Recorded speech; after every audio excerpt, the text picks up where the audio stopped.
El discípulo. Revista para la educación cristiana transformadora. En el libro de Apocalipsis se destacan y se afirman los temas relacionados con la teología del juicio de Dios. Las imágenes de los sellos, las trompetas, junto a la referencia a las copas de la ira divina, ponen en manifiesto que ha llegado la hora de juzgar a toda la humanidad. A la misma vez, ha llegado el tiempo de establecer un periodo de justicia en el mundo. Dios, en su función de juez, emitirá un juicio a toda la humanidad.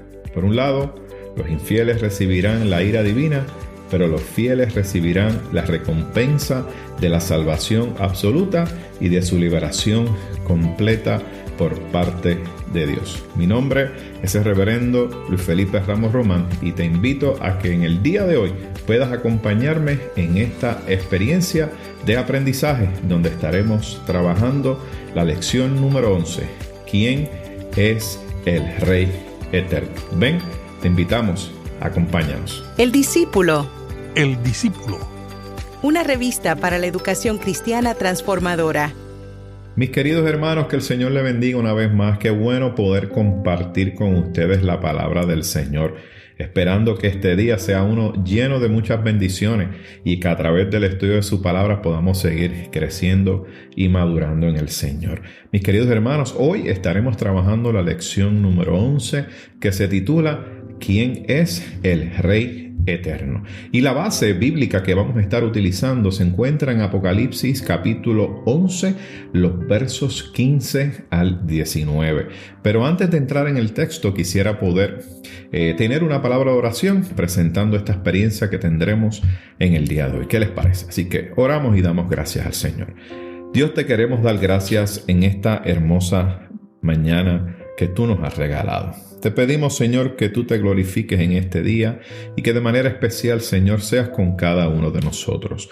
Bendice a cada uno de nuestros hermanos en el día de hoy que estará escuchando esta palabra y de igual manera a cada uno de nuestros hermanos y hermanas, maestros de nuestra escuela bíblica que estarán en el día de hoy impartiendo su clase bíblica. Te pedimos que te glorifiques a través de estas experiencias y que seas tú siempre dirigiéndonos. Y como siempre decimos, Señor, que tu palabra sea un lugar de encuentro entre tú y cada uno de nosotros. Te lo pedimos en el nombre de tu Hijo amado Jesucristo.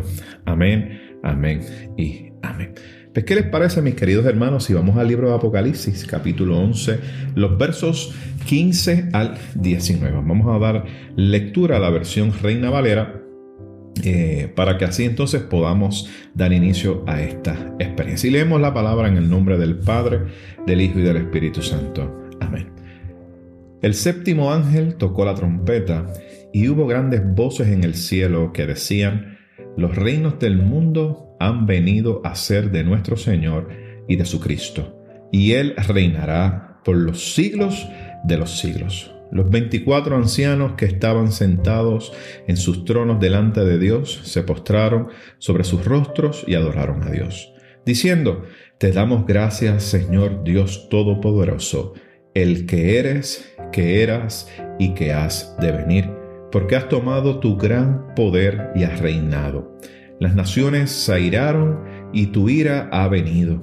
El tiempo de juzgar a los muertos, de darle el galardón a tus siervos los profetas, a los santos y a los que temen tu nombre, a los pequeños y a los grandes, y de destruir a los que destruyen la tierra. El templo de Dios fue abierto en el cielo y el arca de su pacto se dejó ver en el templo.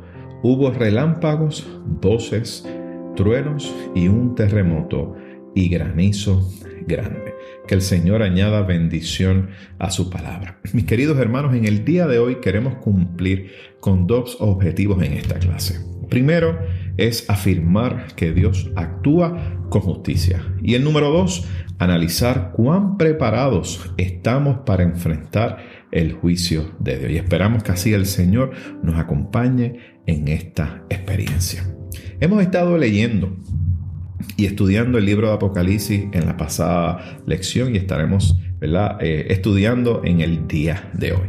Y tenemos que afirmar algunas cosas. Lo primero que tenemos que afirmar es que Juan, el cual sabemos que es el autor del libro de Apocalipsis, lo que está haciendo es que nos está transmitiendo, al igual que los antiguos profetas de Israel, un mensaje de salvación en un periodo de crisis y de igual manera una palabra de vida en un contexto de muerte, pero de igual manera una profecía de liberación en un mundo atormentado. Así que el objetivo de Juan en este escrito a las iglesias, porque sabemos que esta carta de Apocalipsis fue escrita a las iglesias de aquel tiempo, no es atemorizar, no es amedrentar, tampoco busca confundir a los creyentes. Y esto es importante y es medular que lo podamos entender, porque a veces cuando leemos el libro de Apocalipsis, lo primero que pensamos es en el fin de los tiempos, en los tiempos de crisis, en el tiempo difícil, pero la realidad es que este libro no está escrito para esos fines. Sin embargo, tenemos que entender que el libro de Apocalipsis entierra sus raíces muy hondas en los profetas del Antiguo Testamento, los cuales destacan la capacidad de Dios de intervenir en los momentos más difíciles por las que atraviesa el pueblo de Dios. Por lo tanto, estamos viendo que Juan contempla la acción y la voluntad de Dios como juez a través de una serie de visiones escatológicas. Algunas de ellas que queremos presentar en el día de hoy tocan, ¿verdad?, lo que es nuestra clase.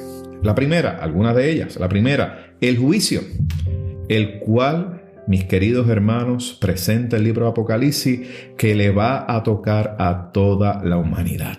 Este juicio nadie se va a escapar. No hay break, como dicen los muchachos, ¿verdad? Nadie se va a escapar de este juicio. Sin embargo, hay otra visión que es la ira divina, ¿verdad? Y esa ira divina se va a manifestar en aquellos que son infieles. Así que, importante mencionar eso. Y la tercera que queremos presentar en el día de hoy es el galardón, ese premio. ¿Y cuál es ese premio? Pues, mis queridos hermanos, no es otra cosa que la salvación absoluta, la liberación que proviene de Dios, que es una liberación que es total, ¿verdad? Y se le otorga a aquellos que son fieles, a aquellos que se han mantenido hasta el fin. Así que es importante que nosotros, cuando mencionamos o cuando hablamos de juicio y de castigo, tenemos que hacer una diferencia entre el juicio divino que presenta la Biblia hebrea, ¿verdad? Entiéndase el Antiguo Testamento, y el juicio divino que se presenta en el Nuevo Testamento. Así que es importante que podamos mencionar esto porque es medular. El doctor Samuel Pagán tiene un librito muy bueno, el cual les recomiendo, que se llama Apocalipsis, ¿verdad? Y dice Interpretación Eficaz Hoy. Así que se los recomiendo, un libro muy bueno. Y en su libro, el doctor Samuel Pagán nos presenta lo siguiente. Nos presenta estas dos grandes diferencias, las cuales, ¿verdad?, les quiero compartir. Vamos a comenzar. Lo primero, afirma lo que es el juicio divino en la Biblia hebrea. Así que Dios es el creador del mundo, el todopoderoso, es lo que vemos en el texto. Por lo tanto, es Señor, pero también es juez de toda la humanidad. Así que en cada juicio, en la historia humana, lo que hace Dios es que está poniendo en manifiesto su autoridad y su poder, que es absoluto. Por eso mencionábamos acerca de el Dios todopoderoso, pues el que tiene autoridad, el que tiene poder absoluto sobre todo. Pero en el Antiguo Testamento, perdónenme, en la Biblia hebrea, ese día de juicio se conoce también como el día del Señor. Y lo hemos escuchado. Y lo hemos escuchado cuando leemos el Antiguo Testamento, donde se afirma el día del Señor. Y ese día del Señor que nos habla el Antiguo Testamento, dice que marcaría el inicio de una época de paz, de bonanza, armonía y de bienestar a toda la humanidad. Así que quiero detenerme aquí porque veo que el juicio divino en la Biblia hebrea nos presenta que ese día del Señor está marcando un inicio nuevo. Así que Eso nos da a nosotros, ¿verdad?, un mensaje. Y es que a veces por ahí escuchamos personas que cuando hablan acerca de este libro, lo que hablan es acerca, ¿verdad?, del temor, y a veces nos sorprenden o a veces cuentan unas historias, ¿verdad?, que nos provee el texto bíblico, pero lo traen desde una perspectiva, ¿verdad?, que quizás no es del todo correcta. Tenemos que dejar claro que a través de la palabra, ¿verdad?, a través de la palabra del Señor, empezando en ese Antiguo Testamento, el día del Señor también marca ese inicio.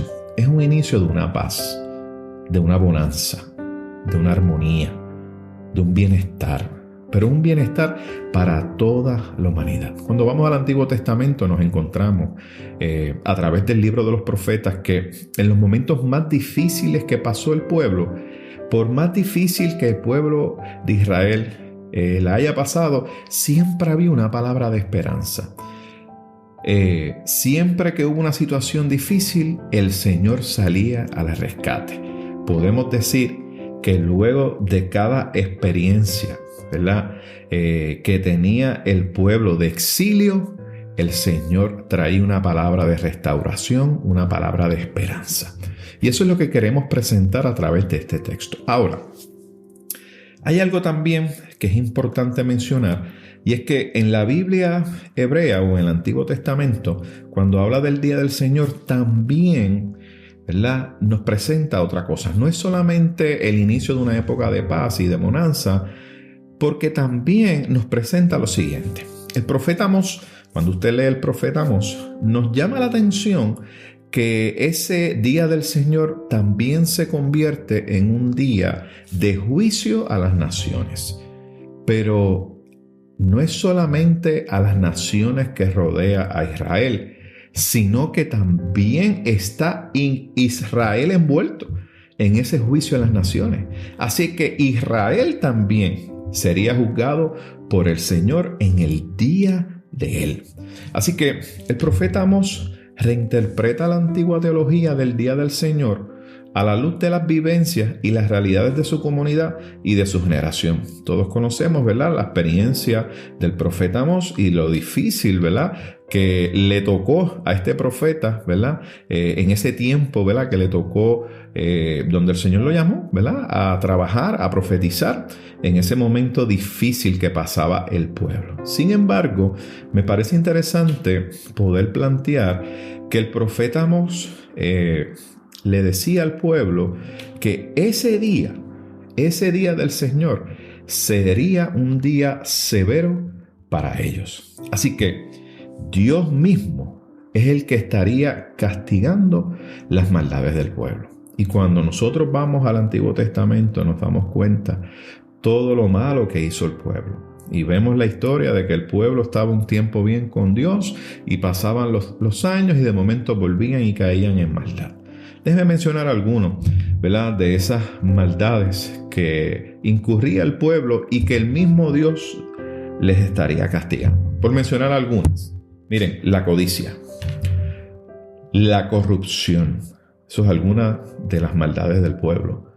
El robo, la desobediencia, la hipocresía, la inmoralidad, la violencia, el egoísmo, el adulterio, la injusticia.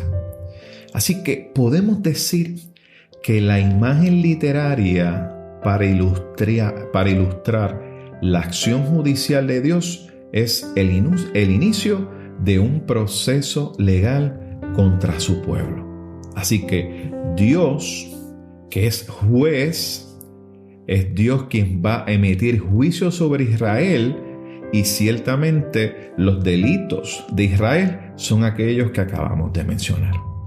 Así que es importante que podamos entender esto, porque ciertamente Dios, ¿verdad?, emite su juicio al pueblo, aquellos que alejan su corazón de Él. Así que vemos que ante esa situación de juicio y vemos que Dios interviene, esa intervención de Dios produce unas conmociones en el cielo y produce unas conmociones en la tierra, que es lo que vemos en el libro de Apocalipsis, que es lo que acabamos de leer. Ahora, vamos al Nuevo Testamento.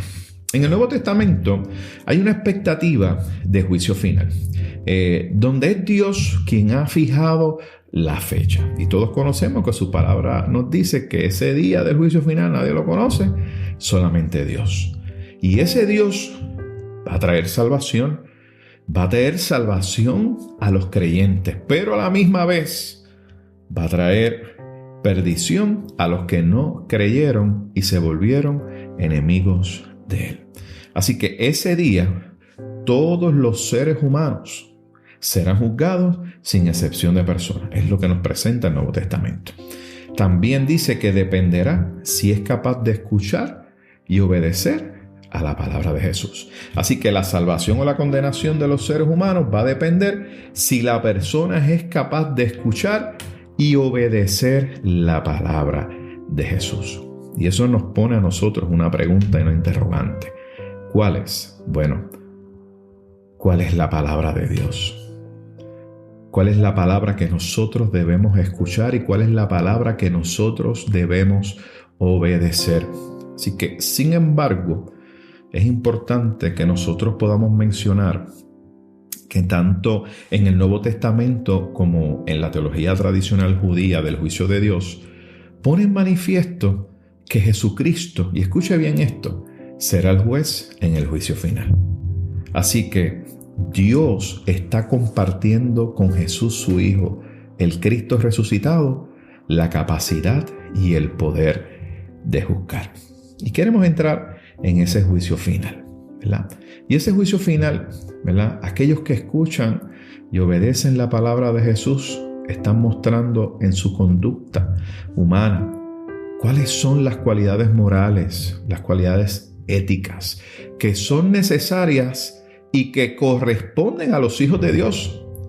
Así que ciertamente el tema del juicio que traemos en el día de hoy pone de relieve la relación entre la fe y las obras. Qué interesante, ¿verdad? Fe y obras. En la carta a los Romanos, todos conocemos que se indica con gran claridad, ¿verdad?, este asunto. Y afirma en la carta de los Romanos que el hombre es justificado por la fe. Sin embargo, esa justificación, mis queridos hermanos, tiene que estar acompañada de demostraciones concretas y reales de amor. Esas demostraciones tienen que ser concretas. Esas demostraciones tienen que ser reales de amor. Así que cada cristiano, cada uno de nosotros, mis queridos hermanos, debemos actuar en amor. Y ese amor que brota de la fe, ¿sabe dónde se fundamenta? Se fundamenta en la revelación del Cristo. Qué hermoso en nosotros poder afirmar, ¿verdad?, que esa fe nuestra se fundamenta en esa revelación del Cristo. Y todo aquel que recibe el mensaje de Jesús, mire, manifiesta en amor la transformación que ha recibido por parte del Cristo resucitado. Así que todos aquellos que hemos recibido este mensaje de Jesús, tenemos que manifestarlo. Tenemos que manifestarlo en amor, en acciones concretas, en acciones que son reales. Y miren, mis queridos hermanos, esto tiene que ver con nuestra vida cotidiana, con el día a día, en actos pequeños de bondad, en actos pequeños de amor. Ahí es que se manifiesta ese amor. Y no solamente se manifiesta, sino que mantiene al margen a las fuerzas del maligno. A veces pensamos que para poder ganarle al enemigo necesitamos grandes fuerzas y grandes poderes. No, mis queridos hermanos, solamente necesitamos un corazón que haya recibido a Cristo. Solamente necesitamos una persona que esté dispuesta a actuar en amor, a hacer actos de bondad que lleven al enemigo a mantenerse al margen, que entiendan que de ahí no pueden pasar. Mis queridos hermanos, estas manifestaciones de amor son las que proveen y contribuyen al beneficio, a la bendición y al desarrollo de una comunidad mucho más justa. Por lo tanto, tenemos que afirmar que la fe, las obras, el juicio y las recompensas se relacionan íntimamente en el día del Señor. Por lo tanto, mis queridos hermanos, la palabra nos invita, y les invito a cada uno de ustedes a que entendamos que las decisiones de Dios siempre son justas, siempre son equitativas y por lo tanto son correctas. Que Dios nunca juzga con maldad o con parcialidad como quizá lo hacemos nosotros los seres humanos. Y que el juicio de Dios es una expresión de la justicia de Dios. Por lo tanto, la justicia es uno de esos atributos divinos porque Dios es justo, porque Dios actúa con justicia. Y la justicia es parte integral de la persona y del carácter de Dios. Así que no olvidemos que Dios juzgará a todas las personas que hacen maldad. Ciertamente así será. Y particularmente a quienes oprimen, a aquellos que son más débiles. Porque llegará un día donde estemos ante la presencia del Señor y el Señor nos preguntará si le dimos alimento a aquel que estaba hambriento, si le dimos de vestir a aquel que estaba desnudo. Y entonces así, dependiendo de nuestra respuesta, así Dios nos responderá. Y tenemos que afirmar que el juicio de Dios es inevitable. Mis queridos hermanos, nadie se va a escapar del juicio de Dios, porque Dios es un Dios justo y por cuanto es justo, no va a poder pasar por alto el pecado y la maldad. Por eso nos invita a que nosotros abramos nuestros corazones a Él. Pero ¿sabes qué? No le abras el corazón porque tengas temor al juicio de Dios. No, ábrele tu corazón a Dios porque ciertamente has entendido que su acto en la cruz, en aquella cruz, fue un acto lleno de amor y murió por ti y murió por mí. Así que no nos olvidemos que todos y cada uno de los seres humanos en algún momento de nuestra vida, cada uno de nosotros necesitamos del Señor.